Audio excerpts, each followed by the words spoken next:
চট্টগ্রামের নির্বাচনী বিষয় নিয়ে কথা বলছেন বিএনপির স্থায়ী কমিটির সদস্য আমির খসরু মাহমুদ চৌধুরী। সরাসরি চলে যাচ্ছি সেখানে।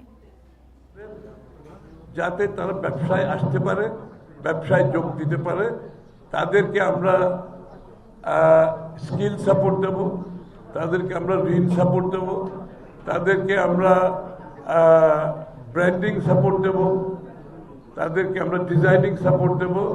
অর্থাৎ সব ধরনের সাপোর্ট দেওয়ার মাধ্যমে নতুন উদ্যোক্তা ছেলে মেয়েদের উদ্যোক্তা হিসেবে আমরা তৈরি করব ইনশাআল্লাহ।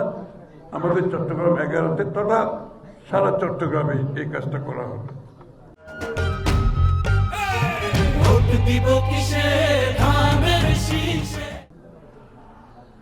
কারিগরি ও বৃত্তিমূলক শিক্ষার মাধ্যমে ব্যাপক কর্মসংস্থান।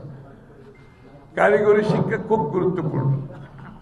বাংলাদেশে কিন্তু আমরা সবাই মেট্রিক, আইএ, বিএ, এমএ, তারপর পিএইচডি, তারপর কারো চাকরি নেই।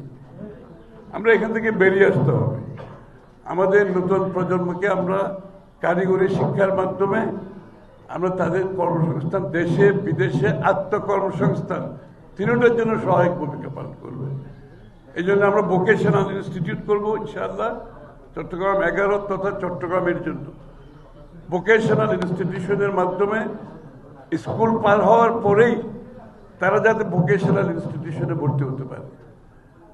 বিএ এমএ পাস করে তো লাভ নাই, বিএ এমএ পাস করে তো চাকরির জোগাড় নাই।